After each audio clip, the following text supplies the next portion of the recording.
just the greatest card we have ever seen in a long time, wasn't it? I think that's the consensus most of us are going off on after watching that extraordinary night of action at UFC 290 last night. Hello, everybody, and welcome to the MMA Outsiders UFC 290 post-fight show. I am Tom Albano, one of your hosts of the MMA Outsiders here on the MMA Bench Network. Zain, Bando, my co-host, is running a little late. He is expected to get here within the next 10 to 15 minutes. So until then, you are stuck with me, unfortunately. Uh, but regardless, I have to say, I am holding to the statement I made on Twitter last night.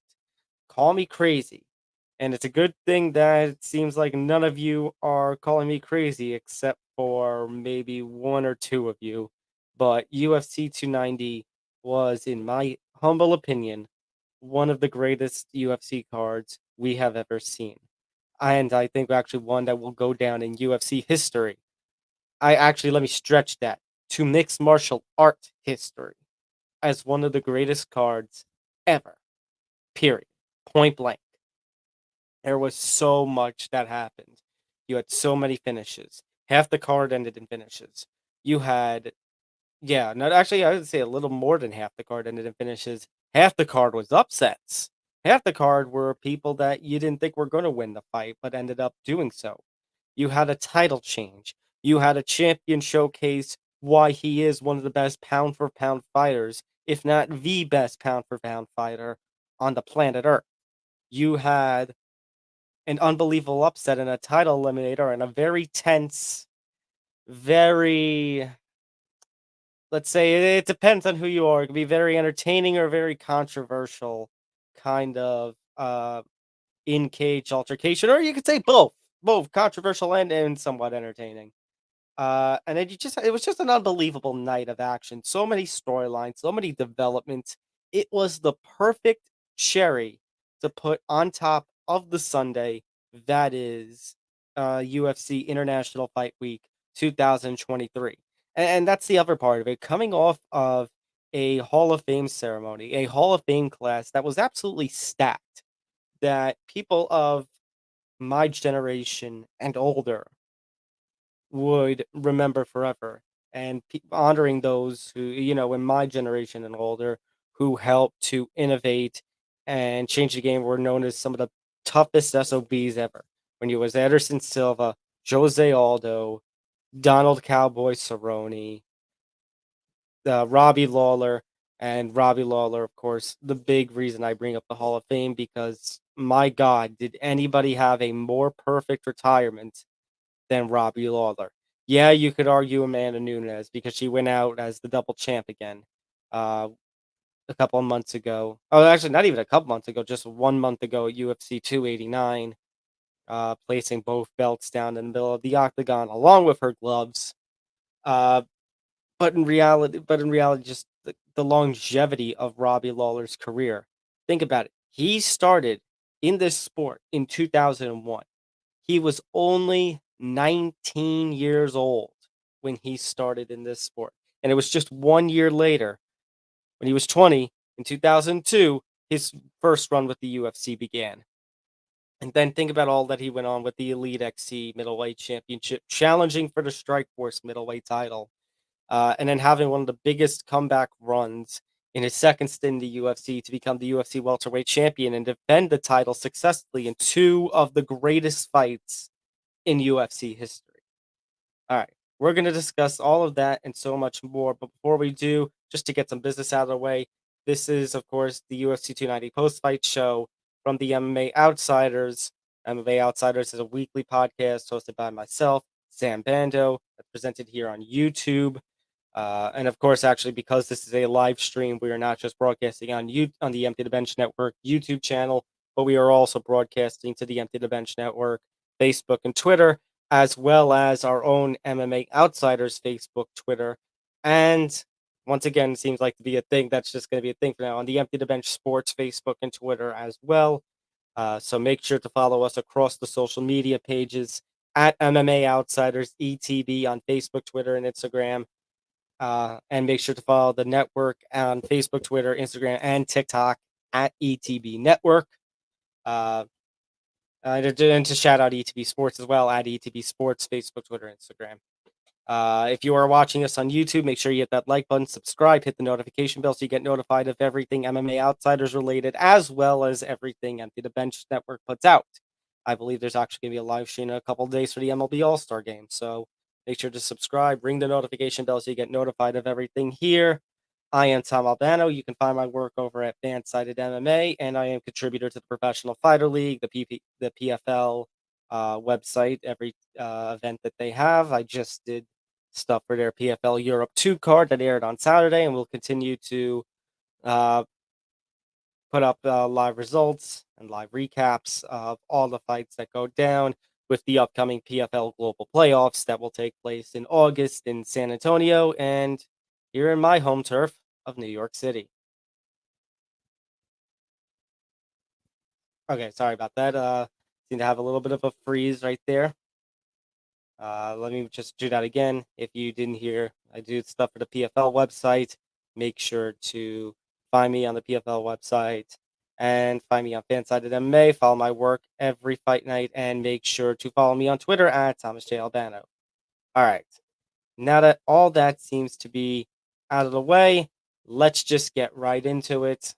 I think the question on everybody's mind right now is if this was one of the greatest cards in MMA history. And if you didn't hear, you couldn't tell in the intro that I just did before, the answer is yes, yes, yes, and furthermore, yes. I mean, just the amount of excitement that this produced, just the amount of moments that happened on this show. You can't tell me that this wasn't one of the greatest fight cards in history. And in fact, if I go over to the MMA Outsiders account, we did put up a poll at the end of last night asking about how you would grade a pay-per-view. We do it 4 levels. Obviously, we do this for every pay-per-view event for the UFC. Great, good, fair slash meh, and poor. And 88% of you agreed with me. 88% of you said that this was a great, legendary card. In my mind, one of the greatest cards ever. 6% say good. And then to the 6% of you who put in fair slash meh. Okay, sorry. A new setting just popped up for me in my little studio here, so I got a little distracted there by that. But to the 6% of you who said that you would only grade this card as fair or meh. Oh, brother, this guy stinks! Oh, Oh, brother, I'll give you it this again, guy sir. stinks! I'm honest to God, really curious. I'm really curious to those who did fair slash meh. Was that just a troll move? Or was there really something about this card that you did not think it lived up to the hype? I mean, granted, I was very concerned when it came to the main event because I had all this expectation. You remember, if those of you who have listened to every episode of the MMA Outsiders knows what I said last week and what I said when we were discussing in the months leading up to UFC 290. I said the expectation was that originally this was going to be something like John Jones versus Stipe Miocic, and instead we didn't get that. Obviously, if you remember the breaking news stream that we did on Friday, I think it was Friday, yeah, John Jones versus Stipe Miocic will now be at Madison Square Garden on November 11th on Veterans Day, Armistice Day, uh, in New York City at Madison Square Garden as the main event, heavyweight title on the line, which I think is actually the real dream scenario for Jones, for Stipe, and the UFC. But I said, with all that the UFC was making out UFC 290 to be, and the fact that it's International Fight Week, which they heavily promote, and the UFC heavily goes all out for, I said basically that this needed to be a fight of the year candidate. Now, we did end up getting a fight of the year candidate. Hell, I'd say we got more than one fight of the year candidate on this card. So maybe that makes up for the fact that the Alexander Volkanovski Yair Rodriguez fight was a little more one-sided. Now, I'll get into that in just a little bit, but again, that does not take away the fact ultimately, at the end of the day, Alex Volkanovski, Yair Rodriguez was not a disappointment. It did not affect this banner I have right here about it being one of the greatest cards in UFC history, and I would say in MMA history, let alone UFC history, only because, Alex Volkanovski got the finish. He's one of the best pound for pound fighters in the world, and he showed it. And like I mentioned, you had multiple fight of the year candidates and upset of the year candidates on this card.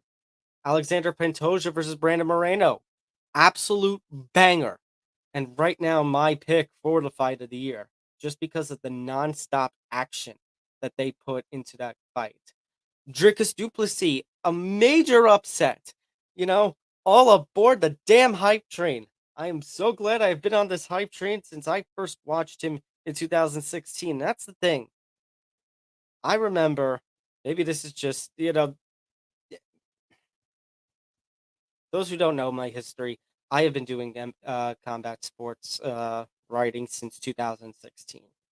And in one of the first places that I worked, I was able to I was able to watch events for this little promotion called EFC, which takes place in Africa, holds its events in Africa. And Dricus Duplessis ended up winning, I think it was their welterweight, or was it their lightweight and welterweight? Lightweight and welterweight championships, I believe. Or was it welterweight and middleweight? It was one or two, but he became a double champ. He pulled, in 2017, he basically became EFC's version of Conor. And then, months later, he goes up to the KSW, ends up winning their welterweight title. Now, he ends up losing it. He loses it in a rematch, ends up getting stopped in that rematch. But if you listen to his post-fight interview last night, he basically relents that he kind of needed that loss, because if it wasn't for that loss, he wouldn't have moved up to middleweight in the UFC, and who knows where he would be.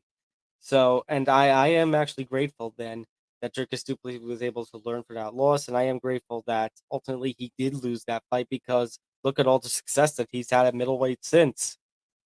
You had Dan Hooker and Jalen Turner. I thought that was a banger. I got so worried because I went off from Jalen Turner to Dan Hooker after Turner ended up missing weight, and after that first round, I was basically hitting myself, saying, what the hell was I thinking doing that? But Dan Hooker, man, he showcased how much of a freaking soldier he is, just toughening up and going through everything, and just all the damage that he ate. The man broke his arm in the fight, and he still was able to power out, give. Oh, hang on. Seems like Zan has arrived. Give me a second. Zan, you there? Yeah, how are you, Tom? I'm all right. How are you? Good, good. All right. So I was just in the middle of talking about why I thought UFC 290 was perhaps one of the greatest cards. I put that there because I stretch it. I don't even think it was just one of the greatest cards in UFC history. I think that was one of the greatest cards this sport has ever seen. It's a pretty solid statement. It's hard to disagree with that. I mean, in your opinion, do you rank it in the top 10 greatest UFC cards ever? First off, where Yes. where, where does it rank for you? And I mean, even on a broader perspective, MMA is only 30 years old. So, where do you rank it from an MMA sense as well? From both stances, specifically, if you want a specific number, for me is actually a little tough, because I think there is a little bit of a difference between, watching them all live as they're going on versus, watching it back or just hearing about results. Because, this one I watched live. UFC 116 I watched live. I didn't see UFC 100 live. So UFC 189 I did see live. So I'm just trying to think within my head. I don't know if I can call it the absolute greatest one for UFC, for MMA, let alone UFC. But in the UFC, I would definitely put it, at least personally for me, somewhere between like 3 and 5 or 3 and 6. So wait, you said you did see 189 live or you didn't? I did see 189 live. And Okay, cool. So 189 is definitely top three for me, if not number one. yeah, so I guess my top five for me personally would be number one UFC 189, number two UFC 100, number three UFC 66, number four UFC 194, and number five, because I'm slightly biased and it was one of the first cards that I remember getting purchased at my house as a kid, was UFC 79. So that's my top five. So it's a little bit of an older list, but I don't know. 290 is definitely up there. It's without a doubt in my top 10, if not number seven or number eight. I'd have to dig through and do a little bit more. In terms of broader MMA, it's definitely up there between the top 30 and the top 20 and top 30 rather.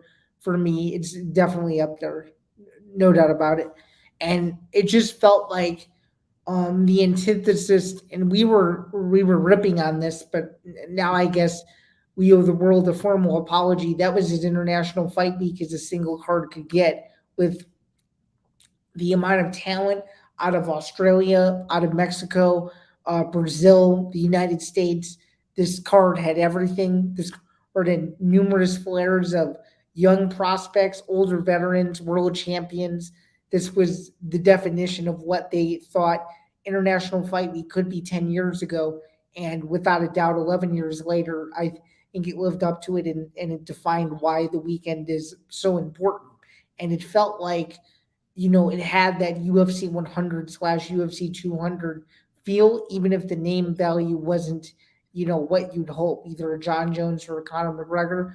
But hey, Alexander Volkanovski, after, what's happened in Australian MMA for the last 20 years, I think he's a pretty good ambassador to show that the international flair of MMA is still alive and well. And it's bigger on a global stage now. And, it definitely helped that there was really no other major sports competing with it last night, at least in the United States. So yeah, it's definitely up there as one of the best cards ever, and a card that can be rewatched over and over and over again, and you could still be satisfied with the amount of just pure finishes that there were on this card, and just the amount of just action that there was, the amount of close fights that there were, especially later in the event, and the emergence of probably the biggest fight in South African Australian MMA history, with DDP versus Israel Adesanya in September. I don't think you can get more international than UFC 290, and it's definitely up there on both realms, UFC and mixed martial arts. Absolutely. All right. Let's do let's dive a little bit into the fights that happened on the main card themselves. So let's start with Alexander Volkanovski. Because then, and I kind of want to go off on your point here, and I think this actually stretches over to Alex Volkanovski. Sometimes the problem with International Fight Week, first of all, I am with you in that we do owe this International Fight Week an apology, because we thought it was going to, just a couple months ago, we were saying, oh, well, I don't know if this is going to live up to the billing that a Jones versus Stipe would. Then they stacked the Hall of Fame class. Um, the thing is, sometimes, Dan, we have seen a history that International Fight Week does not live up to its billing for one reason or another. Obviously, you have successes like this year, like 2015 with UFC 189, but then you get something like a UFC 200, where if you remember all that madness that Conor was supposed to have his rematch with Nate, then Conor doesn't show up at the press conference. John Jones pops days before, so he versus Cormier 2 gets scrapped and delayed a year. Then all of a sudden, Brock Lesnar versus Mark Hunt, the 3 round fight was going to main event, and then no, it's Misha Tate versus Amanda Nunes, and then somehow Anderson Silva comes in and supposedly saves the card. But then you think of all the disappointment that came because of the 2 lost main events, because Brock pops. And then the next year with UFC 213, Amanda Nunes gets hospitalized the day of the fight, and then all of a sudden, Yoel Romero, Robert Whitaker, won an interim title fight, is now the headliner, and I don't even Yeah, and it much felt like, speaking of UFC 213, it felt like UFC 214, which was just 3 weeks later, should have probably been what UFC 213 ended up being. exactly. So that's the thing. It's not like, it's not like there isn't a history of International Fight Week ultimately being a letdown. It just so happens that this year's event was along the lines of uh, one of the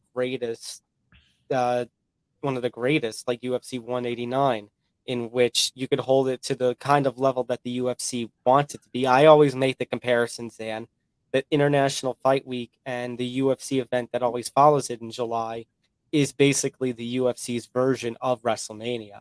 And it kind of lived up to that kind of billing because obviously with WWE, you want WrestleMania to be one of the greatest events, and UFC 290 in this case definitely lived up to that hype and more. As I was saying before, with this kind of fight here, Alex Volkanovski, Yair Rodriguez, yeah, maybe a bit one sided, and you think, okay, you get a little nervous at the start because it started slow. Volkanovski was in control from the get go. You get nervous, like, oh, is this really going to live up tonight? But then you get the kind of finish and the kind of performance that Volkanovski puts on, and it's just, if it was somebody else like Adrikas Duplessis, you would call it a star-making performance. But when it's a guy who's already a star, when it's a guy who's already established himself as a champion, Zan, it's kind of like what you said in our little Slack chat yesterday.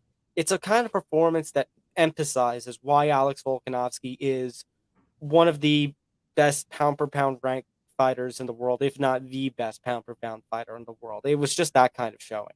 Yeah, I mean, I just think he's one of the best fighters in the world, period, currently or of all time. I mean, you look at the run at featherweight that he's been on and the names that he's beaten, dating all the way back to Chad Mendes. It's mind boggling what he's been able to do. And to beat Max Holloway 3 times, to beat Brian Ortega after nearly losing the fight in the fourth round, to decimate Korean Zombie, who's always down for a fight, to beat Yair Rodriguez, who, looked like just a few years ago, as you'd alluded to the other day, looked like he was on the outs with the UFC, then becomes one of the hottest prospects out of Mexico. It's all the way and has this run to the championship. And I think it just goes to show that there's just a different level when you fight Volk. You have to be ready for everything that he throws at you. Rodriguez clearly was not prepared for Volk trying to take this fight to the ground. He looked okay standing up, but Volk on the outside is just a different beast. And you saw that with the finish. And it's just one of those stoppages where you agree with it, but at the same time, you wish it wouldn't have gone on as long as it did. I'm glad Yair was okay, but I think it just goes to show again, you have to be ready for whatever Volk throws at you. And I mean, he's just one of the most dangerous fighters that we've ever seen, and is one of those guys that you always remember as someone who held down the fort in Australia. And there's no doubt about it that his next fight, whether it's against Ilya Taporia, whether it's against Islam Makhachev, whoever it's against, I think the stakes of his fights are just going to become bigger and better. And I just think he's must see TV, and that was definitely shown last night, without a doubt. As I said on our last episode, Zan, we were doing our little preview. I think Alex Volkanovski, you can make the case.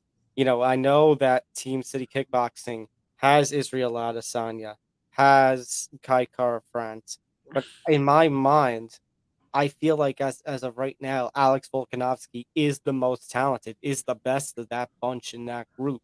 Just because you think of how exciting his fights are, and you think about how he always seems to put on a show. Like you mentioned, nobody has damaged, and nobody has pretty much No one's hurt him.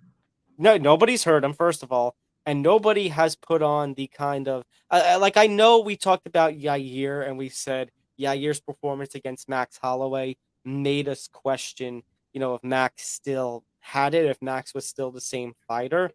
But I mean, he still didn't get the win. Alex Volkanovski, like you said, beat him 3 times. Nobody has had Max's number like Alex Volkanovski has had. And think about this. We talk about the greatest featherweights in this sport. Right now, the most popular take it involves 3 names: Volk, Max Holloway, and Jose Aldo. And Volkanovski beat both of them. Yeah, not only did he beat both of them, he beat a Jose Aldo that looked like he was on the tail end of his career before he went on his nice little run that brought him back to relevance again. So, I mean, it goes to show that 145 has been a deep division for years, continues to be a deep division. There continues to be challengers. But then again, the big question for me at least is I think last night, you want to talk about how good Volk looked. I think it just goes to show how relevant and phenomenal Max Holloway still is. Because if Volk can do that to Yair, and if Volk can do that to all of these other people, and Holloway's the only one that's given him really a fair shake, not named Islam Makhachev. The reason why I omitted him is because that was up a weight division. But I think this goes to Mhm. show that Max Holloway is really the kind of the 1A in that division, and that just redefined his place at 145. That performance. Absolutely. And I know there's all this talk about, has Alex Volkanovski cleared out the division? Should he go and have, has he earned the opportunity to have the rematch? Now, obviously, the arm injury that he is talking about, the minor surgery that he's talking about, maybe puts that into question. We'll definitely touch on that.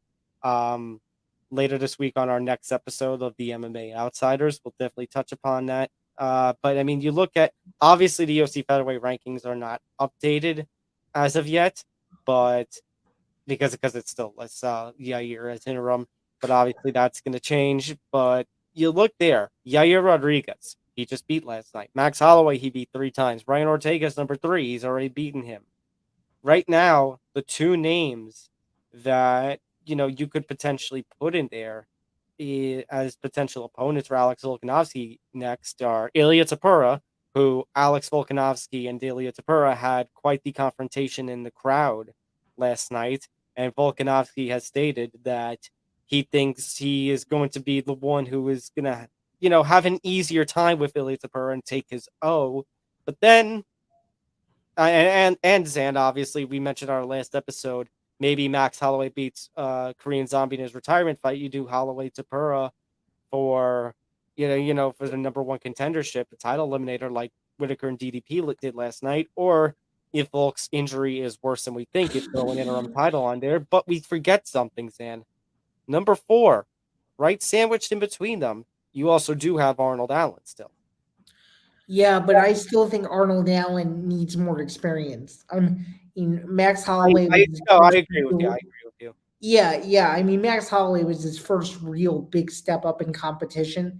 So I think Allen would need to win at least 2 more to stake his case. But to me, what makes the most logical sense right now is going off the assumption that Volk's injury is not as bad as one might think, and they'll try to make he and Tapura for early next year. And as I kind of alluded to, we'll get to it when we talk about the co-main event. But I'm going to go out on a limb and make a prediction that the Pantoja Moreno rematch is going to be in January, and they're going to see Tapura versus Volk in February back in Australia again. Oh, the Super Bowl, another Super Bowl weekend card in Australia with Volk headlining. Yeah. I could see that, definitely. Actually, or you could see 2 February shows, because I think the UFC is adamant in making sure that the Super Bowl weekend one is in Vegas. Or you could see if they really Oh, wanted to, they right, could do because two Super Bowl February shows. Yeah. I forgot Super Bowl's in Vegas this year, isn't it? By the way, So Vegas would be a good backdrop for that fight too. So I'm not opposed to that either. good. I agree with you on that one. All right, let's talk about that co-main event, Zan. The another reason that I said, you know what, you could kind of forgive Volk Yair being so one-sided, not just because Volk got a finish and he emphasized why he's one of the greatest fighters in the world right now. It's because I said, if you remember my words, I said they need to have a fight of the year candidate. Well, I think Brandon Moreno, Alex Pantoja too, kind of lived up to being a fight of the year candidate, wouldn't you say? Oh, 100%. I mean, and this was a back and forth war for 25 minutes. And Brandon Moreno, he's always been the emphasis of toughest nails. I think he showed that and a whole lot more against the guy in Pantoja that's been very lightly talking a lot of crap, if you will, for several years, saying he was going to get Moreno and stuff, and he finally did. And that's one of those fights, again, just like Moreno versus Figgy, where you could watch that fight 100 times and still be satisfied. Is this is one of those fights too where it was just it was a game of human chess, and you didn't know who was going to win or who was going to lose. You just knew it was going to be all action, and those two just gave it every ounce of energy they had. And truly, you want to talk about Pantoja winning the belt. There's been less Brazilian representation for champs the last several years. This is great not only for the country of Brazil, but this is great for the flyweight division, because even though this belt is playing hot potato, you have so many new contenders coming up now in the top 5, top 10, and 15 that this flyweight division is going to be going through leaps and bounds over the next several years. And it feels like every single fight is going to have a lot more meaning than the last one. But what's cool is you now have this kind of 3-horse race. You've got Pantoja in the mix now. Obviously, he's the champ. You've got Moreno, who's the former champ, and you've got Figgy, who's a former champ, and then of course you've got Askarov and several other names also in that mix too. So flyweight could not be stronger than where it is. I just think, again, like we've said for years, it needs to be promoted as such. It needs to get bigger shine, because these flyweight fights the last several years have been unbelievable. Hmm. Plus, you got Kaikara France, who recently challenged Brandon Moreno for an interim title last year. And Amir Albazi's number 3 in the rankings, at least before it changes tomorrow.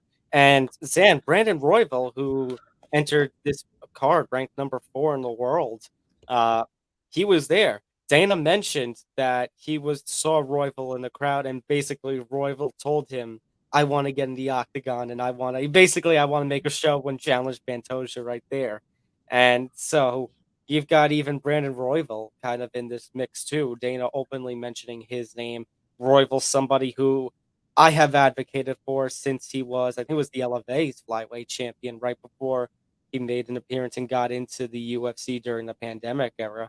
So I definitely think that in flyweight, it's tough because it I don't know what it is, but people just don't buy into the flyweight main events. This is a conversation that obviously we weren't around, and the show wasn't around in the scene several years ago, but this is the kind of conversations that have been had, Zan, since Mighty Mouse was the champion, about his pay-per-views where he is the main event, just not drawing.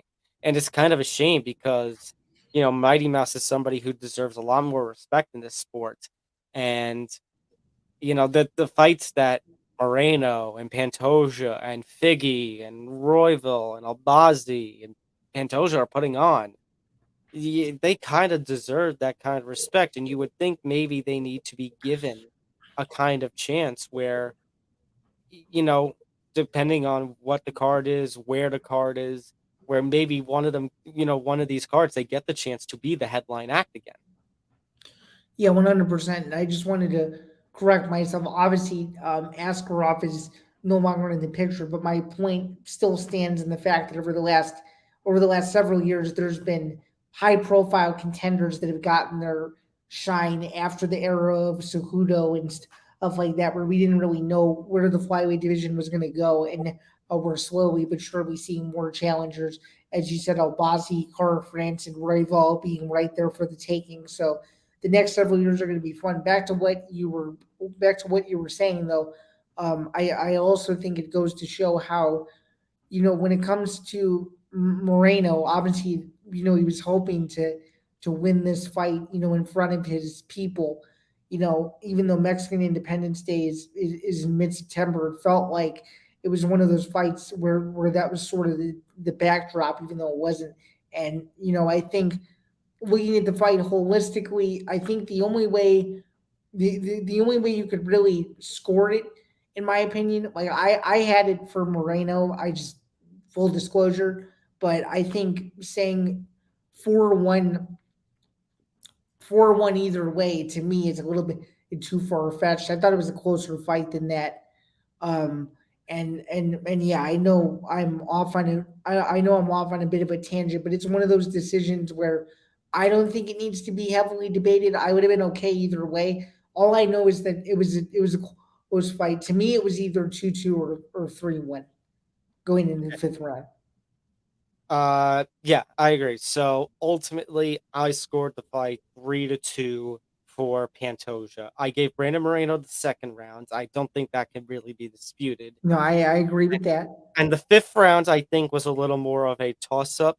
I guess only because I gave that one to Moreno because I guess ultimately what rounds 3 to 5 came down to, Zan, was that first stage criteria of the scoring of effective striking and effective grappling. Did you think the effective grappling, did you think that Pantoja's grappling was more effective than Moreno's striking? And rounds 3 to 4, I said yes. Round 5, where he was, backpacking him and taking him down, being on the backpack, I said no.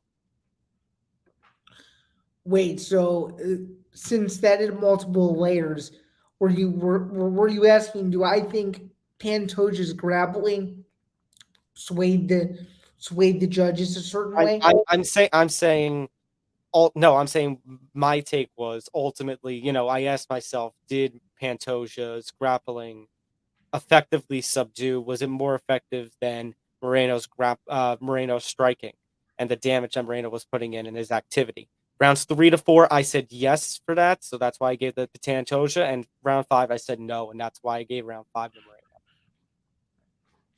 Okay, well, I thought Moreno's striking was more effective than Pantoja's grappling for the simple fact that Moreno wasn't in trouble at any point while he was on the ground.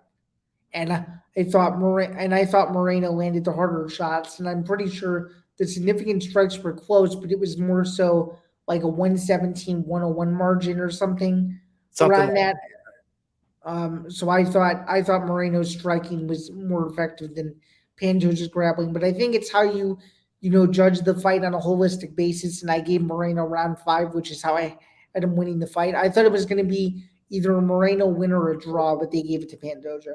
I would have been okay with the draw though, personally.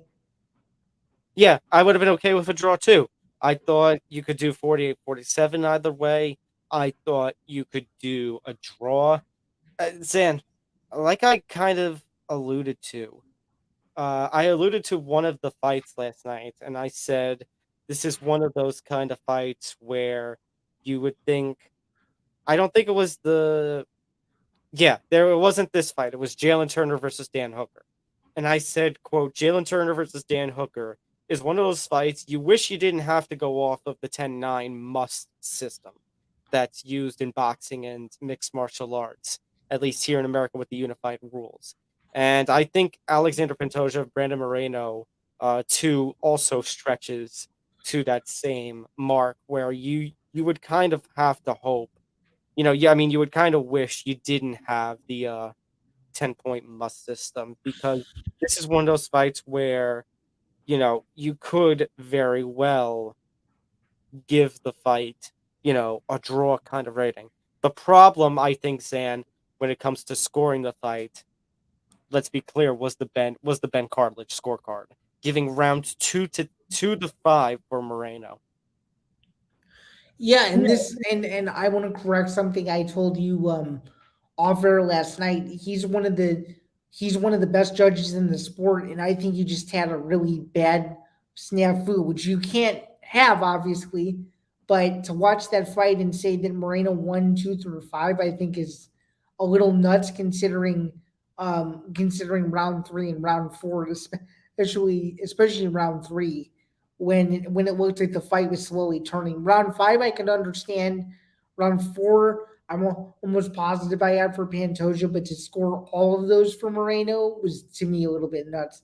Yeah, the fact that 3 and 4 were both given to Moreno, like that's one of 3 and 4, in my opinion, either both went to Pantoja or it was a 1-1. I think there was one point in 3 and 4 where Pantoja's grappling pretty much, negated the kind of striking. And I could have sworn at one point in one of those rounds, Dan, Round four.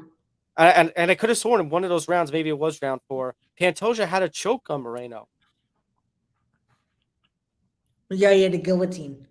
So, does that not count for anything?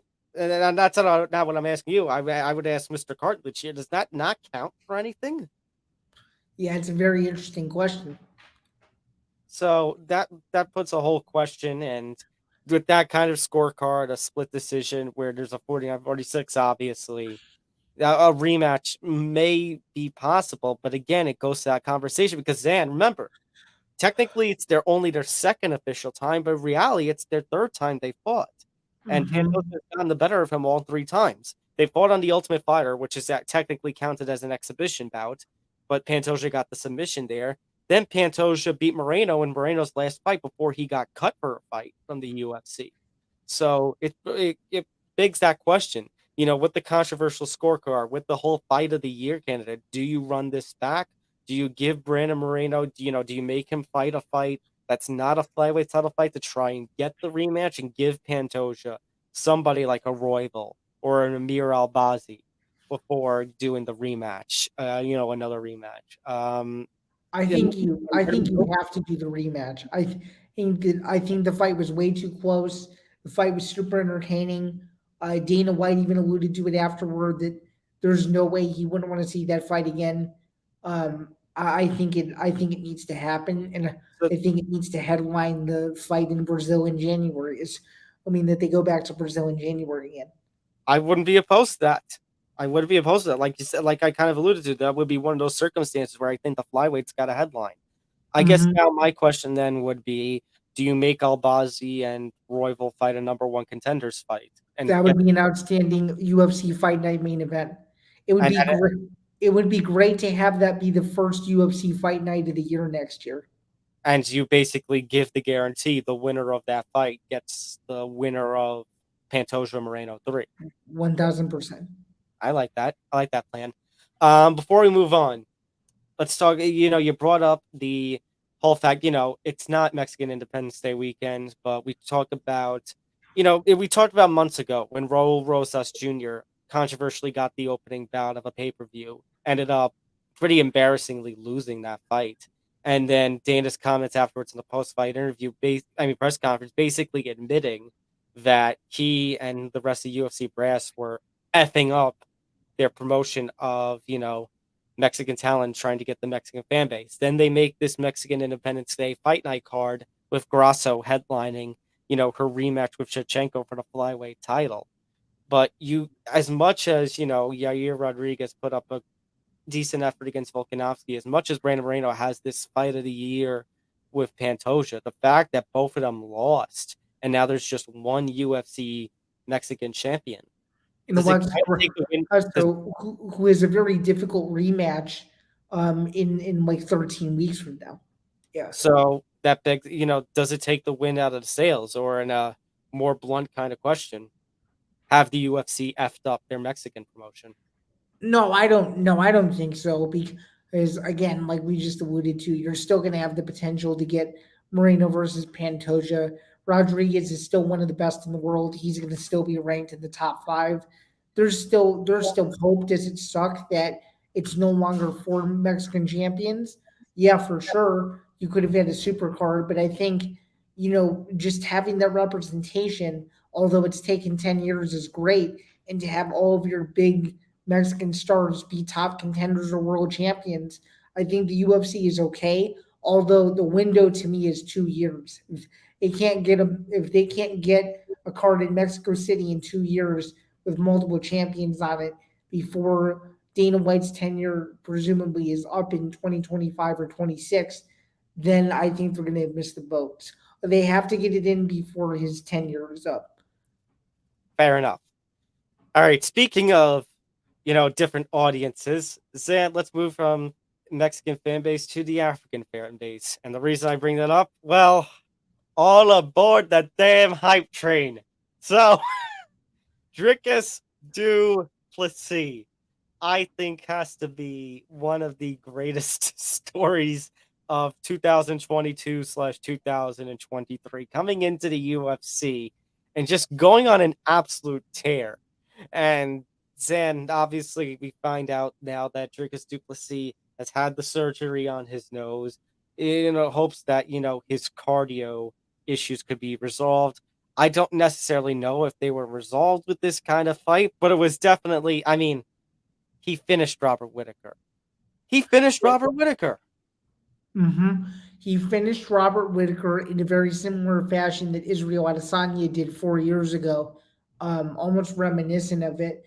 And before I even get into my thoughts on the fight, can you kind of explain to the viewers who may not understand how significant this is your following of DDP and Yeah. why So and why this fight I guess I could say touched your heart so much because I think you were probably the most excited person in the entire world last night when this fight was over. as I kind of alluded to this while you were away, Sam. But basically, when I first got into the fight media game, I worked for a website, a company that had the rights to broadcast EFC Africa events, a promotion in Africa. Not related to the EFC that you all know as Eagle FC, Khabib Nurmagomedov's promotion. But it was a promotion in Africa that holds events, and Dricus du Plessis ended up becoming a double champ there, and then goes over to the KSW, wins their welterweight championship. So I got to see kind of Dricus du Plessis' rise up to, toward the UFC. Um, and then obviously the tear that he's gone on has been just unbelievable to me. So it's kind of surreal. It's kind of like what I tweeted last night, that it's surreal that this guy that I watched as kind of just this prospect, this champion in a regional promotion is now all of a sudden, 7 years later or so, going to be challenging for a UFC championship against one of the best fighters that there is. So would you say that you got into watching him as a prospect in late 2018, early 2019? Does that seem right? 2016. Oh, really? Yeah. 2016, Yeah, 2017. that is a long time ago. It is. It makes me feel kind of old, but yes, it was that long ago. Um, and just that's why I have this little pride. That's why I'm on his hype train a little bit. But you can't say that he hasn't earned the hype train. Now, granted, again, there are issues. We still have questions about the cardio. Uh, there are maybe some questions saying, he's very well built upstairs, but his legs are kind of thinner. And Mhm. is somebody could definitely, if they use a leg kick strategy, I think could potentially chop him down by just attacking those legs. But that still doesn't take away from the fact that Dricus du Plessis has showcased how he has all this power and he has all the makings of a potential champion. This was a star-making performance. Oh yeah, I mean this was without a doubt. I don't even think. Well, I guess you could. He he dominated Whitaker in such a way that it makes Israel Adesanya's knockout that much more impressive. And just the way he went in there and just knew what the challenge was, knew who the target was, and executed the fight to a near T. It was literally as A plus of a performance as you could get. And I mean, I think it doesn't show that the Whitaker era is over, but there's no doubt now that if you wanted to see a potential trilogy fight between Adesanya and Whitaker, that's probably dead for the foreseeable future. Unfortunately for him, and I think it just goes to show how much better the middleweight division as a whole has gotten over the last several years. Now with DDP, Israel Adesanya, Paulo Costa's still out there, Sean Strickland. I mean, it's a very good division, and to have so much international representation, I feel like I've been saying that the whole time I've been on this stream, but again, to have a South African number one contender fighting a guy from New Zealand who's the baddest dude in the world in Israel Adesanya. In Israel Adesanya's backyard, you can't ask for a bigger middleweight title fight to me. And this is a bold statement, but I think DDP versus Adesanya has a chance to be the biggest middleweight title fight in 13 years. The biggest middleweight title fight since Anderson Silva versus Chael Sonnen won, but with a lot higher stakes considering where they're from and the little post fight scuffle they got into last night, as well as how dark it got. It definitely, as ugly as that whole thing got last night, it definitely got me excited for that fight. And it's one of those fights where you need a countdown and you need to count down the days because that's going to be absolute fireworks. Assuming everything goes off without a hitch, that's going to be unbelievable. Yeah. So first of all, to go to your take on Whitaker, yeah, I would say we always talk about Whitaker being a quadruple stuck in that quadruple A where he beats everybody else, but doesn't, can't beat the champ. I think now with Whitaker, you either got to put him down as a triple A fighter, or Dricus Duplessis has now joined him in that quadruple A run, which may be kind of unfair, the latter, A because little bit. That's a little bit of an unfair take, just considering that DDP is now getting his first shot at a title. right, getting his first shot at a title, and he hasn't faced literally everybody in the division like a Whitaker or an Adesanya have. So maybe a little bit more of an unfair take. Second of all, since you brought it up, let's just jump right to it. So let's talk about that in cage confrontation afterwards between Israel Adesanya and Dricus Duplessis. And all I can say, Zan, is this is maybe kind of why Dana White is always so against, in cage confrontations and face offs, because he doesn't like when granted, there wasn't, any shots fired, at least physical shots. No, But no. There but were there it were, there were definitely. plenty of ugly verbal jabs thrown. Let's put it that way. And Dana said in the post-fight press conference, he debated with Izzy. He was going back and forth on if they should do an in the cage kind of thing. And ultimately, Izzy won the argument. And then here's what I said while you were gone. I said, on one hand, you can call it entertaining. On another hand, you can call it controversial. I don't think it might be wrong, though, to call it both entertaining and controversial. Oh, it's bold. I was gonna also say dark too. Well, I don't know if dark is necessarily the right word. I think dark is more of an entendre considering the kind of comments that Izzy threw around. So I guess my question is, and how Or did you you could feel? say, or you could say it was grim. Grim, It's I think very is a better word for it. yeah, yeah. Because obviously, for those who are unaware, go look it up. But basically, Israel Adesanya in a very kind way, to sum it up, in a very PG family friendly way for the show, kind of summed up, was basically he said that Dricus Duplessis isn't a true African. Now, Dricus Duplessis, for full context, is from South Africa. EFC typically holds events in South Africa, but Israel Adesanya, even though he New Zealand, has Nigerian blood, is born in Nigeria. Kamaru Usman, obviously, if you remember, Zan, we had that whole UFC. We talked about multiple champions. We had multiple African champions, not too long ago in the UFC. And Literally a year ago. That's when I tweeted the pioneers, not the pioneers tweet, but the three. I called it the Three Kings tweet, and and it's so weird because Kamaru Usman retweeted it, and then a month later he was head kicked by Leon Edwards. so you cursed him, basically. Unfortunately, yeah. So Unfortunately, ever since then, we've had all this hype about a UFC Africa event. First of all, Zan, I think this might be the toughest question we have to answer on the stream. You know, I always say, especially me, considering, just look at me. What were your thoughts on Israel Adesanya's comments and him just point blank dropping the N word multiple times over the air? it was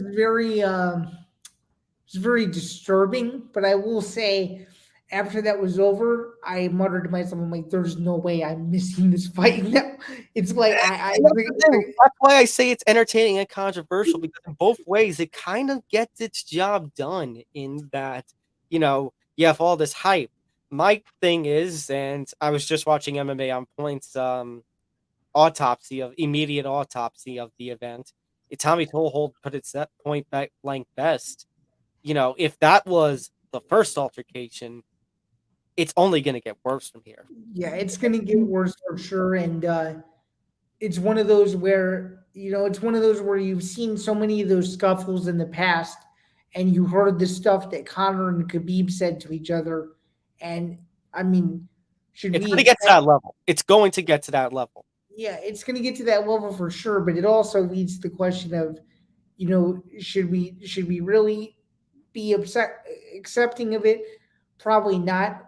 But on the same token, for those who weren't excited to see that fight, or for those who didn't know who DDP was, or didn't know that someone had a beef with Adesanya, which personally I didn't even know that was new that was news to me. Well, Uh, I think the beef comes from that, like you said, Israel Adesanya doesn't think Dricus du Plessis is a true African. Now, maybe some of that stretches back into history within the continent. I don't want to get into here because, I don't want to become a teacher on stream, and I don't want to become a history teacher, which I don't teach on stream. But you think about some tensions that have boiled over in that side of the world. Maybe that's where part of it stems from. Um, as far as the whole comments, like, yeah, it gets the fight hype. Did Israel Adesanya have to go? So Dana White was actually asked about it. I think it was either John Morgan or Kevin Iole at the post fight press conference about. it was John Morgan. Well, yeah, had a feeling it was Morgan, basically about the comments that were made, and Dana said, basically, once again, he is not the kind to censor fighters. Now, if you want to believe Dana, if you want to believe when Dana says that, or if you want to tell him, I'm not going to play the sound effect here just because I don't want this to go longer. The why the bleep you lying kind of thing. That's on you. That's up to you to determine how you feel about that. When Dana says he's not going to censor a fighter, I but think I think he probably said something to him in the back. I'm sure that either I think someone so, from only because then it was kind of pointed out. I know this is a, take that some people sigh and roll their eyes at the think of the children kind of campaign. But, I get it. Mixed martial arts is the kind of sport that's more adult oriented. Mixed martial arts is the kind of sport that, you know, mixed martial arts is the kind of sport where it's like, as Dana says, they say bad things to one another. My whole thing is it's kind of towing a line between doing that and wanting to be in the mainstream like the UFC has searched for ever since it was first, had the unified rules in place, and how Dana wanted to get the sport, let alone the UFC, more accepted across the United States. I think, you know, he can say all he wants about Israel Adesanya because he's an African, because he's an African blood, he can use the N word. There is a difference between that and then, I mean, Zan, for God's sakes, they had a deal with Fox. They have a deal right now with ABC. Imagine if Israel Adesanya said those kinds of things on that kind of broadcast. The not UFC would not, have to issue massive apologies. not good, Right. and it would probably force ABC to no longer host UFC events on literal ABC for the rest of the deal. Right. It would essentially be to the UFC what the Nashville Brawl was to Strikeforce, where it basically ruins the network side of that deal. So, I mean, like I told you last night.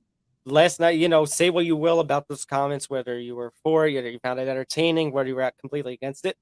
Last night, Zan, in my opinion, felt like an Israel Adesanya heel turn.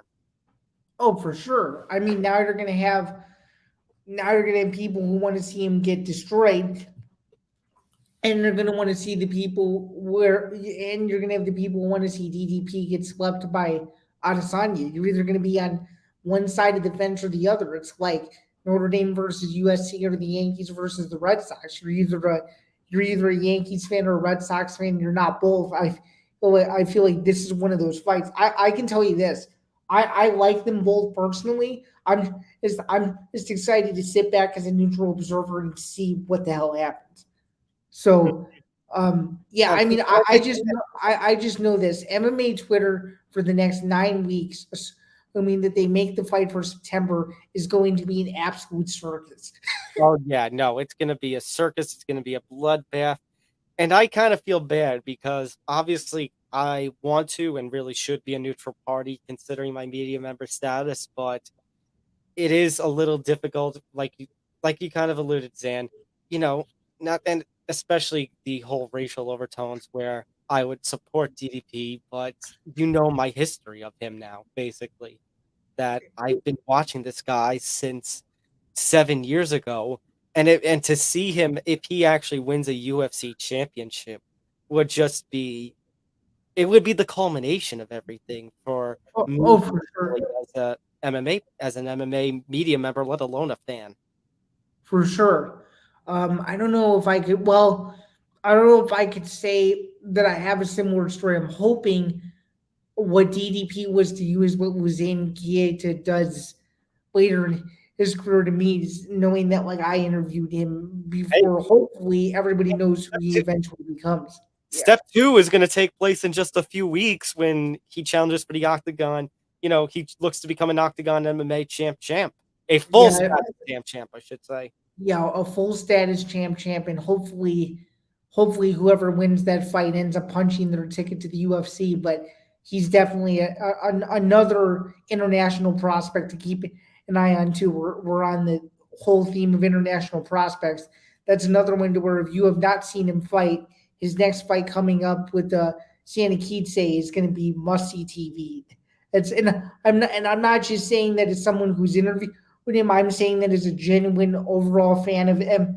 I mean, if you've never heard of Octagon, this is the card to serve as the appetizer if you've never seen this kind of promotion before. And nonetheless, though, I totally understand where you're coming from with your whole DDP perspective, considering that you've watched him forever.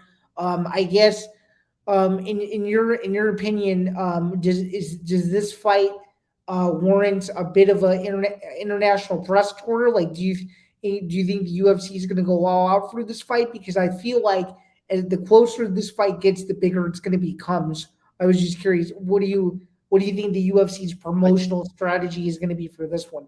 well, I don't think we can answer that, Zan, until we get an answer to. I mean, let's talk about it to wrap things up.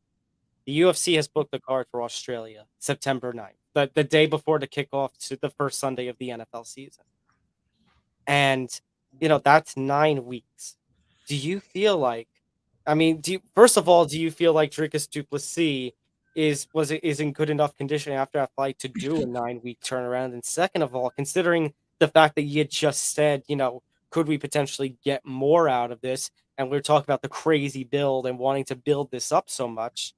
Is 9 weeks, an immediate aftermath, an immediate turnaround, good for Dricus Duplessis and just good for the fight hype health in general? Personally, I don't think so. If I was a part of the UFC war room, which I'm obviously not, I kind of wish I was in instances like this. Yep.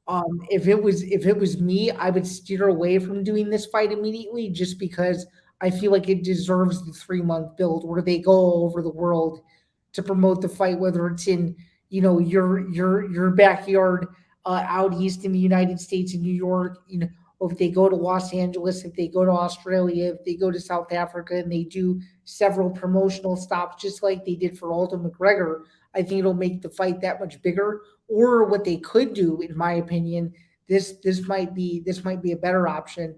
They want UFC Africa to happen so badly. What if instead of my idea of doing Brazil again in January, that's when they finally do UFC Africa to start Mhm. the year, and that happens to be the first pay per view of 24. Is Or that in, is that or in March, or in or in or in March. March? Yeah, yeah, yeah. So I definitely, that's why I'm with you, Zan. I feel like there's more that can be done.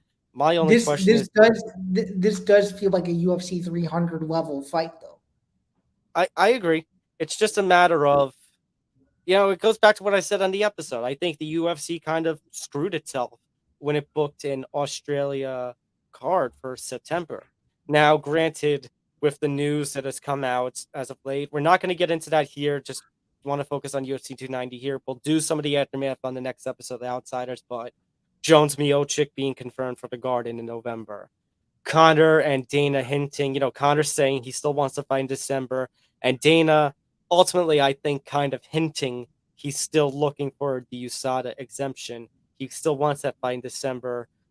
Islam Makhachev, obviously, there's a big question considering Volk, considering Oliveira's comments over the weekend. There are a couple of openings essentially for the end of the year. So is the win going to be taken out of the sales by not booking a Volk or an Adesanya for Australia September 9th? Yes, but there is still options out there. Dana hinted at the end of his press conference, Yuri's ready to go. Do you book maybe, if you still want Islam fighting in Abu Dhabi in October, do you go Jamal Hill, Yuri Prohaska for the light heavyweight title in September in Sydney? You could do that, but to me, it doesn't make sense. Neither of those guys are from that region. I don't think you're going to get the fan support you would get unless you have an Aussie or a New Zealand fighter competing in the main event. Well, I actually think they're going to steer away from that, and my prediction is, Leon Colby? well, that seems more. Well, okay, this is how I really think it's going to go. So I think Leon Colby. Now that you just said that, I think Leon Colby should serve as the co-main event at Madison Square Garden. Okay, fair enough. I think in October you're going to get Islam Makhachev versus somebody. I think it's going to be the winner of Dustin Poirier and Justin Gaethje. And so, sorry, Zan, but then that sparks the kind of conversation again about a 2-month turnaround. Yeah, well, I think at that point they're not going to have a choice because you know how Abu Dhabi is. They need to protect Islam and make sure that October it is booked. It's just like right. the whole and they have a contract with the country about the country needs to play a role in certain events. So it's like it goes back to like what I said about them teasing Colby versus Leon on that card, and that they are never going to now that Khabib is retired, Islam is the face of UFC events in that country. For sure. To continue with what I was saying, though, I think they're going to do everything they can to ensure that Volk and or Israel Adesanya is headlining the September card. So, no, but that's kind of I'm not saying you're wrong, Zan. I'm just trying to think of what possibly they could do. Okay, something that I just remembered. Press conference. Dana said, for Sean Strickland to, take a fight with Ebos, who he claims nobody wanted to fight, is that setting up for a potential Israel Adesanya Sean Strickland short notice title fight to book as the main event of Australia in the hopes now granted, that's a risk. If Strickland pulls off the upset, you just lost Izzy, DDP, and and that UFC Africa card. But for the sake of getting an Australian kind of main event, Oceanic, I should say, Australia, New Zealand, do you think they'll take the chance and book Izzy versus Sean Strickland on short notice to get that, in the hopes that Izzy wins and you can get more Izzy DDP hype there? They very well could, but I guess to conclude, Tuesday's War Room meeting, which we obviously will know nothing about, is going to be the most highly anticipated War Room meeting, and I don't know how long, but they're going to have to do a lot of digging, and they're going to have to figure this out because they know that no matter what they come out with, the fans are going to be pissed. So, and it goes back to what I said before. UFC kind of screwed themselves on this one. You didn't have to book Sydney for September. No, they didn't. I know what you're going to say. Technically, they should have booked Chicago for September so we could have Hill versus Prohaska as the main event. And I mean, you're not wrong. You're not wrong. They had an opportunity and they kind of figured that out. Because Hill is from here, So it would have made a lot of sense. I mean, in here, meaning where I currently reside at the moment. But yeah, they should have not booked September for Sydney. It doesn't make logical sense at all. And quite frankly, that should have been a fight night card. That shouldn't have been a pay per view. Yeah, So it seems like what they did for Mexican Independence Day and the week before should have been swapped. agreed, 100%. All right, let's talk about now. Speaking of Australia, Dan the Hangman Hooker, who, like I said, kind of like I said in the intro before you got here, Dan, kind of showcased that he is a tough soldier SOB because oh my God, how the hell did he broke his arm mid fight and he was definitely down 1-0, and that's when I messaged you. I said, "Why did you make me switch over to Hooker?" Well, I should clarify. You didn't make me switch over to Hooker. It was the weight miss of Jalen Turner's that made me switch over to Hooker. Exactly. Well, I'm a very lucky man because I was sweating that one out too.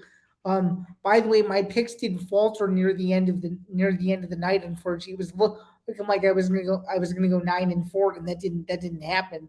But I think um, the only one we disagreed on was the Gomez fight, and of course you got that one because oh my God, how that is one of the greatest undercard performances I have ever seen. And we'll get to the undercard in just a little bit. We'll wrap up with the undercard. We'll do something brief on it, but that's one of the greatest undercards prelims that I have ever that I've ever witnessed.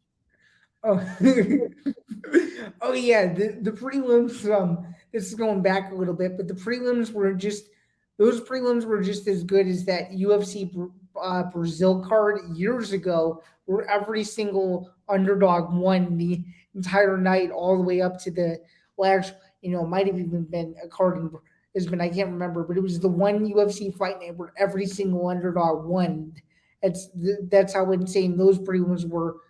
These prelims had a similar feel, although you did have a mix of underdogs and favorites winning. Nonetheless, we're digressing a little bit back to the Hooker versus Turner.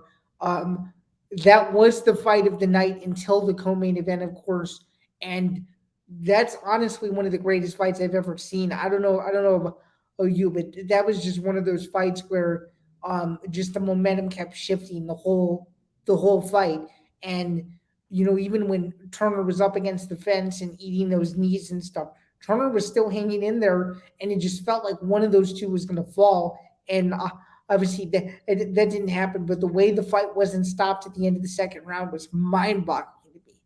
I mean, Absolutely Dan, if Hooker had like 15 more seconds, he was going to get that choke and he was going to submit Turner. unbelievable.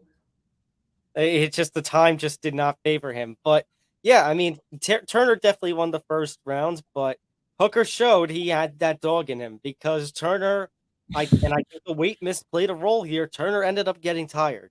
He really ended up getting tired and showing fatigue in the second round, and Hooker was able to take advantage of it. He landed to the body, and Turner's body basically at that point just kind of I'll say for lack of a better term, shriveled up because then what have we talked about? That when it's a fighter, who missed weight, when you hit to the body, if the body is gonna go. In fact, actually, on the PFL Europe card that aired earlier that day, that was one of the fighters' plan of attack, and Dan Hardy mentioned that on commentary. Yeah, and by the way, that's news to me because I did not watch PFL Europe at all. But I I trust know the nobody really in North America could, but since I am since I work for the PFL, obviously I was able to watch the event. of course. So now Hooker gets the win. Very close fight. What is he now? 3-4 in his last seven. Where does he go from here? Oh, that's tough. First of all, how long is he going to be out of action for? Because he can't do Probably training camp for anything. probably That was a nasty break. yeah, Did probably you six see it, to eight Frank? months. I would think. Mm-hmm. Yeah, definitely he's going to be out for 6 to 8 weeks at that point. So that means like out, no training camp or anything. So he needs that time. He needs a little recovery time. I mean, Dan Hooker's definitely. I think that's a performance, Zan, that at least gets him to number. I think he can definitely be number 10 because I'm looking at the rankings from like last week. Rafael Dos Anjos was at number 9. Grant Dawson was at 10. And obviously, Grant Dawson's going to have the hype train around him of management. So, what I could see happening, Zan, is Dawson gets moved up to 9, Hooker gets moved up to 10, and RDA drops down to either 11 or 12 in the rankings at that point. And I mean that's the kind of performance, Zan, that he put on, where you got to give him put him in the top 10 and give him somebody in that top 10. Do you give him Dawson? Do you try to test Hooker against somebody like a Gamrot or a Sarukian or a Fiziev? There's a couple of different ways they could go with Hooker at that point, but I think those are the two best options. Hooker versus RDA would be interesting too. That is true. So those are a couple of different ways that we could go with Hooker from here. I will say for Jalen Turner, this loss, it was definitely an exciting fight. And no, he should have. I don't want to say no stock dropped, because obviously I think some stock drops with his weight miss, and that's definitely one of the biggest blown opportunities for Turner. But I think the fight made up for a little bit, if you know what I mean. Yeah, yeah. The fight made up for it, but it's still the worst thing you can do is miss weight, and that's exactly what happened. So it's going to be tough going back to the drawing board. It's a lose lose either way because he was still going to lose a percentage of his purse, win or lose anyway. But he's going to have to go back and figure out, okay, why did I miss weight? Is this division still suitable for me? Or does he think about, his next move either up or down? It'll be interesting. It doesn't look like he's hinting at that at all, but um, I just hope for his sake that he's okay because he took a lot of damage and was nearly finished. But again, missing weight at the highest level of the sport is something that you can't do. And you and I obviously understand, although we don't really know what goes on inside, we understand that, or at least any competent media member should understand that weight misses and weight cutting is one of the hardest things to do in the sport. So for that, I have to give him a little bit of sympathy for that, but still, highest level, you're a ranked fighter fighting a longtime veteran of the UFC, Dan Hooker. You don't miss weight ahead of the biggest UFC event of the year. So And the biggest fight of your career thus far. We talked about on last episode, Dan, how this was a big opportunity that with a win, Turner could have definitely placed himself into the top 10. for sure. That's a bad miss. All right. Opening the main card, obviously, Bo Nickel obviously took the last minute fight with Val Woodburn. Woodburn stepping in on just days' notice after Tresean Gore suffered an injury. And Zan, kind of like what I said, when I was tweeting from the MMA Outsiders account, to kind of play on the words of Nate Diaz towards Conor McGregor's performance at UFC 196. He told Conor, "Oh, you're a wrestler now," as I kind of alluded with Bo. "Oh, you're a striker now." All of a sudden, Bo Nickel flashing some hands and getting the finish in under a minute. Now, obviously, his mom is a boxer. That was mentioned on commentary, but Bo Nickel, of course, one of the greatest modern day collegiate wrestlers, had an absolutely legendary run over at Penn State. Was the fight stopped a little early? Kind of. I wish maybe Val had a little bit more of a chance in that fight. I wish Val would have been given a little more of an opportunity to get back in. But Bo Nickel was tearing him up a bit on the feet. Ends up getting the win in just under 40 seconds. All credit in the world to Bo Nickel. And it was a great performance. He showcased he can have his fist, although I still question. Yeah, it goes back to what I said. I think Tresean Gore would have been a little bit of a step up. Obviously, they couldn't have that because of the circumstances. Obviously, Dana's touting, Val Woodburn was a 7-0 fighter prior to today. Prior to last night. Yeah, I still don't think, I still need to see more from Bo. It's a good start. I just, because he's putting, I forget who said it. Oh, I think it was Tommy Told again. He's doing what hype trains should do in putting their, 2 first-round finishes. You just, you need to see something a little more. And I have to criticize my fellow media members, because what are you doing trying to play into Dana White where you're prodding him at the post-fight press conference. Oh, you're going to give him a top 15 guy next? Like, that's stuff we should be criticizing UFC for putting hype trains, having them go up so quickly. What is it? What is your, what's your problem in trying to prod Dana in which you're suggesting that? Probably because, and full disclosure, I don't have UFC media credentials, Oh, so I I wasn't can't. talking to you, Zan. No. I'm just saying. If I did, I think I'd be a little bit more careful. And I can say how I feel about it now.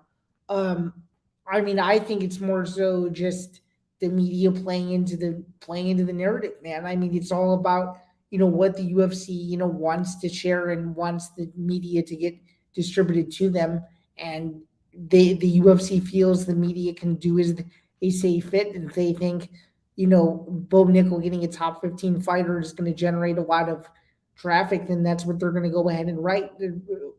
Our the smart people in our space should not be doing that. They should know better that Bo Nickel is still a green prospect. But let's be honest. I mean, he beat a guy who took the fight on a week's notice.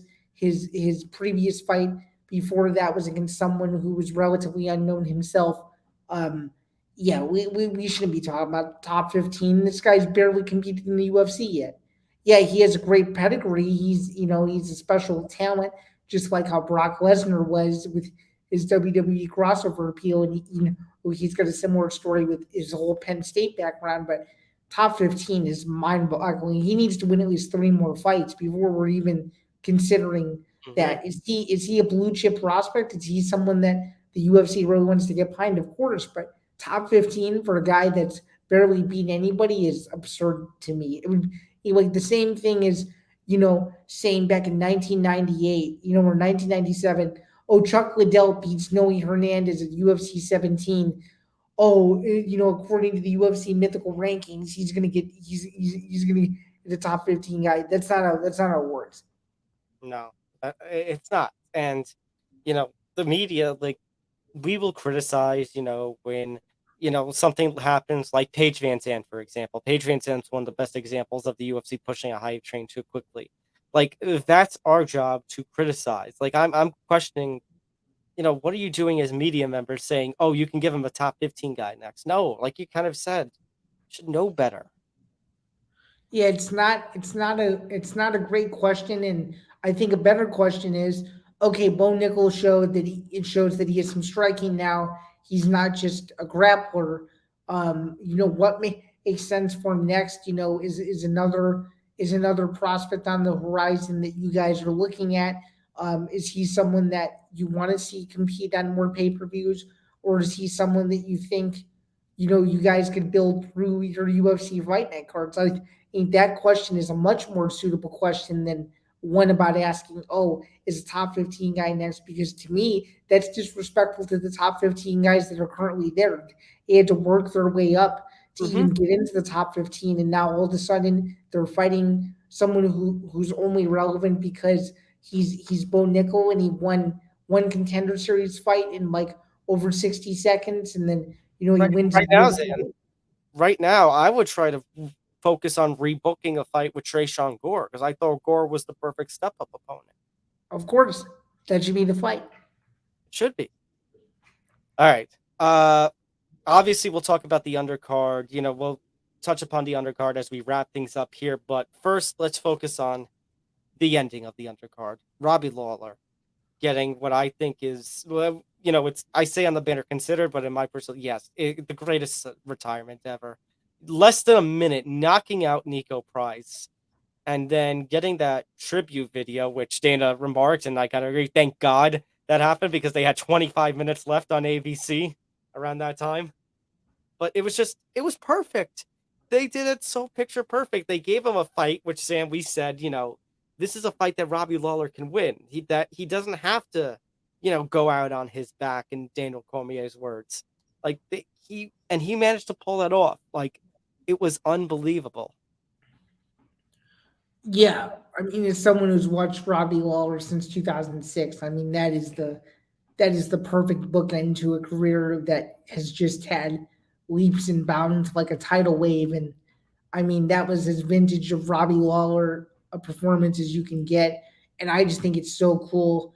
He fights at UFC 37. He fights at UFC 37 and a half on Fox Sports, viciously knocks out Steve Berger.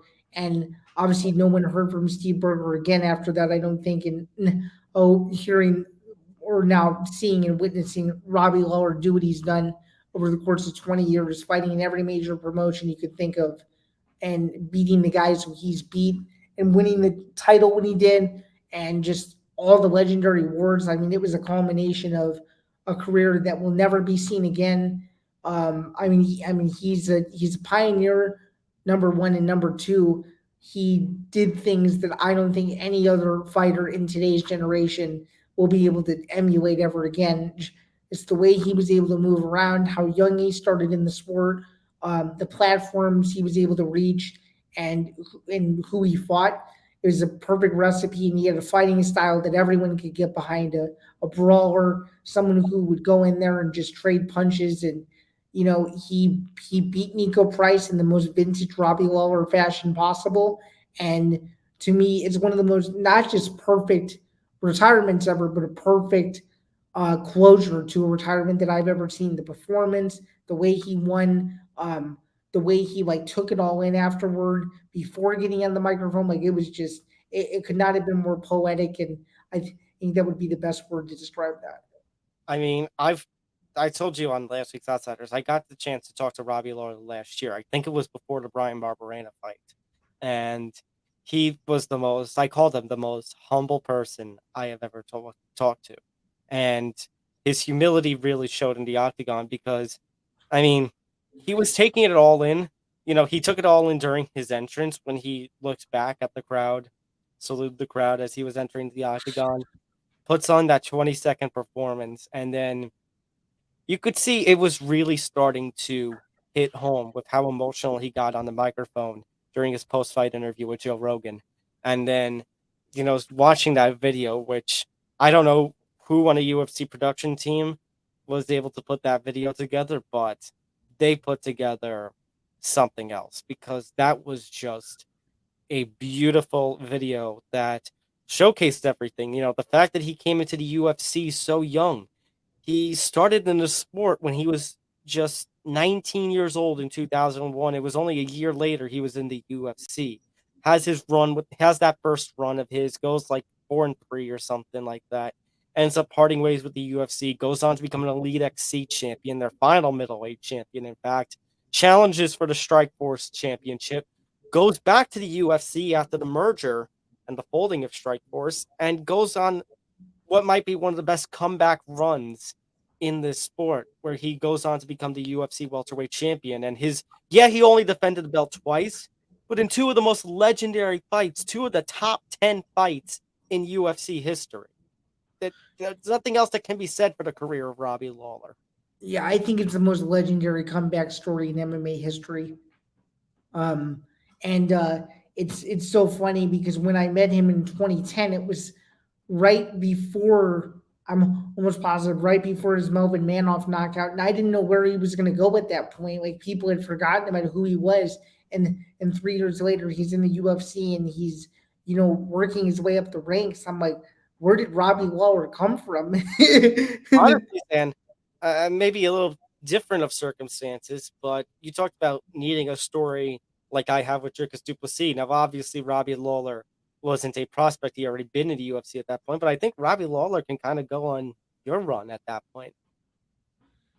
Yeah, I mean, he's definitely one of those fighters that has a soft spot for me, just because I didn't know where he was gonna end up at that point, and it's mind boggling. Even like, he looked different, his hair was longer, he wasn't bald yet. Like, he just looked like he was in a different place at that point of his career, and I don't know what he did to change his tune, but whatever he did, the run that he went on from like 2013 to 2016, it was just unbelievable. To the point where, like, it was almost like he was unbeatable for those 3 years. And to be quite honest with you, it's such a bummer that he never rematched Tyron Woodley, because I think to this day, had they rematched, I think Lawler would have won his belt back. Yeah, I wish we ended up getting a Woodley Lawler too, because I agree. I think Lawler could have won a rematch and won the belt back. Um, but regardless, I know his run. He had a lot of losses at the end of his run, but he gets the knockout win here. He gets the tribute video. He got to go into the Hall of Fame a few days ago because of his fight with Rory McDonald, which goes down as one of my most favorite fights of all time. Uh, this was the perfect storybook ending. Hollywood could not write a better ending. And it's cool that he won back-to-back fights to close out his UFC career. That's even cooler to win back-to-back fights, to do it in Vegas, and to have one of them be against a former rival in Nick Diaz. That's pretty cool too. Yeah, like I kind of just said, Hollywood can try to write a storybook kind of ending, but to have it be storybook end real, Hollywood cannot write the kind of ending that Robbie Lawler actually had, and my hat goes off to him Yeah, this is going to be a heck of a documentary whenever it comes out. That's for sure. for sure. All right, let's talk about the rest of the undercard because, like I kind of said, this was a really, really exciting preliminary card. Obviously, we made mention of Denise Gomez, 22nd. Coming up against an undefeated fighter in Yasmin Jurugui, and Jurugui obviously was the big favorite there. Denise Gomez, I think if I remember the MMA point video, she was a plus 1,800 underdog, by fight time. Yeah, I'm a little bummed I didn't play that, because that was actually the most confident on a single prediction that I was the entire preliminary card. I just had this weird feeling that the girl she was fighting, that her resume just wasn't as good as what Denise's was. I'm like, I think something's gonna happen, and sure enough, I was right. Uh, let's see. Before in sandwich in between those fights, we had Tatsuro Taira and Edgar Chairez. I think that was the fight, Sam, where I tweeted out, when I tweeted about Herb Dean, I said, stop saying, take your toes out of the cage and then not doing anything about it. Take a goddamn point. Although my favorite part of that fight, Sam, was he's warning Tyra, don't do the 12-6 elbow. And he just throws it like, oh, you mean like this? It's almost getting to the point where Herb Dean just may not care anymore, Tom. Herb Dean is such a tool in the cage.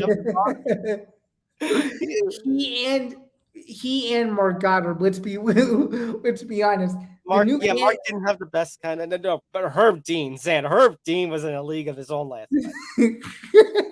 the new candidate for best UFC referee might be Jason Herzog. It might be Jason Herzog, honestly, because just the way that Herb was last night. It's like, take a point. Like, stop saying get your toes out of the cage and actually do something about it. Yeah, now you're giving me all these thoughts about Herb Dean. Now I'm really nervous about him being given the assignment for Jones versus Stipe. Oh God. And to think that might be Jones's retirement fight too. Imagine if there's a ref screw up there. And it might be Stipe's retirement fight, if we're being honest too. Yeah, it might be a double retirement. Yeah. Yeah, no Which is a kidding. nightmare scenario for the UFC, but that's another story for another day. I know. Alonzo Metafield, amazing that he was able to get the submission of Jimmy Crute, and Jimmy Crute seemed like he quit in the octagon. Now I know MMA retirements are a touchy subject. That a retirement doesn't stay forever. We should be respectful to those in retirement.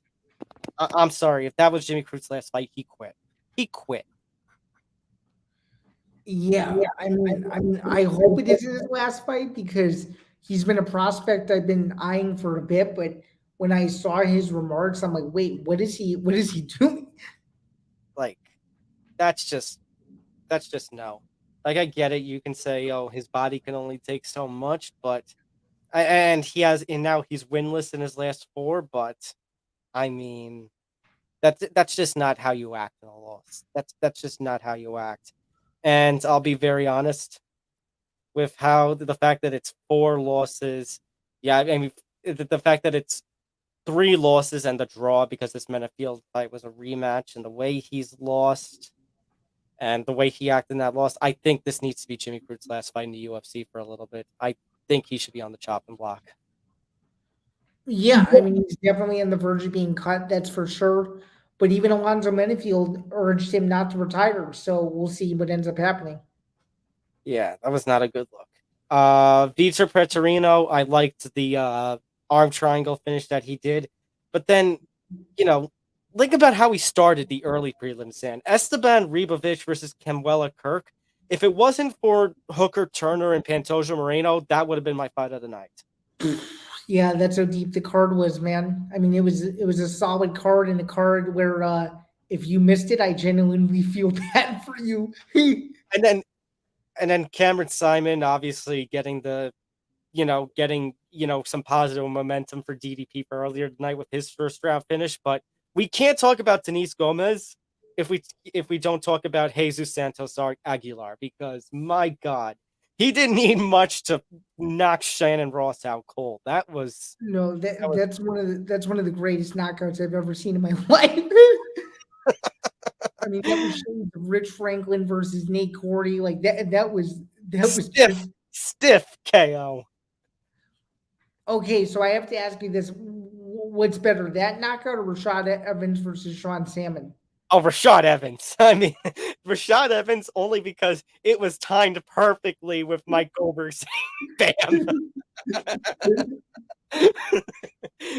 It's like watching the chef. Oh, Emerald, where it's just bam. Yeah. No kidding. Okay, but yeah, just to wrap up, that was one of the best cards I've ever watched. That's one of the best cards of all time, honestly. Oh, for sure. I think I'll be watching the replay thanks to you for a very long time. I mean, that's a solid card. That's one of my favorite cards ever. And they sadly don't make UFC DVDs anymore, but if they still did, this is one that I would pick up off the shelf for sure. Definitely. All right. Make sure you hit that like button, subscribe, hit the notification bell. Obviously, if you're watching this on the live streams, with MMA Outsiders, Facebook and Twitter, ETV Network and ETV Sports, Facebook and Twitter, make sure to, follow them at MMA Outsiders ETV, at ETV Network, at ETV Sports. Follow ETV Network on TikTok as well. That's Zain Bando, my co-host as always, staff writer, BJPenn.com, Bellator Rankings Committee member. Follow him at ZainBando99. Tom Albano here, fan-sided MMA contributor. Follow me at Thomas J. Albano. And of course, I do work for the PFL with their events, and we'll continue to do so as we got the playoffs coming up next month. And yeah, coming up on MMA Outsiders episode 46, we will touch again on all of this. Obviously, if you missed any of our talk here for UFC 290, you can watch this replay. We'll definitely talk again about all of this on the MMA Outsiders 46, which I think is going to drop Tuesday morning. And we'll talk all about, all the storylines that weren't connected to In the Cage that are coming out of UFC 290 International Fight Week, be it the Jones-Stipe news, the news about Oliveira and what it means for Islam Makhachev's fight. Let's see, what else? Oh, the Conor stuff with Dana saying, the Dana comments about USADA. And it seems like, are they going to go for the exemption? Conor still wants December. We'll talk about the news from Ariel Helwani about Francis Ngannou and Tyson Fury. So there's a lot of stuff outside the cage, outside of UFC 290 that we got to cover on the next episode too. Yeah, and then of course, because there always is, there's another UFC fight night, so we will briefly preview the fights that we feel are worth mentioning. Holly Holm versus Bueno Silva in the main event there. We'll get to all that and much more. Yeah, I was going to say, Sam, are you ready to go from one of the greatest fight cards of all time to go to a card main evented by Holly Holm and Bueno Silva? Yeah, I don't know about that. But hey, it'll probably end up being one of the best UFC fight night cards ever because of course, that's how it always works. And then of course, in a few weeks we have UFC 291 as well. Big combat night on July 29th with UFC, Terrence Crawford, Errol Spence. But prior to that, in the afternoon, we have the Octagon card with Hussein Keita. After that, we have the Bellator card that's conducted with Ryzen. And then the week after that, Dan, we have Nate Diaz versus Jake Paul. Now the week after that, we have Anthony Joshua versus Dillian White, which, by the way, why the hell is that a pay-per-view zone? I don't know, but nonetheless, at least for that fight, it'll be good because it'll be in the afternoon in the States. So That's true. that'll be helpful. And then Zan, and then sandwiched in between the Bueno Silva Holly Holm card and the madness of July 29th, the UFC is also going back to London later this month. Yeah. Nonetheless, a wild next month and a half in combat sports. That is why combat sports has no off season, and that is why we are here almost every week. Thank you again for tuning in to this impromptu live stream of our UFC 290 recap, and we will see you all later this week. And again, as we alluded to a week ago, a special start time for the Ultimate Fighter after show this week again.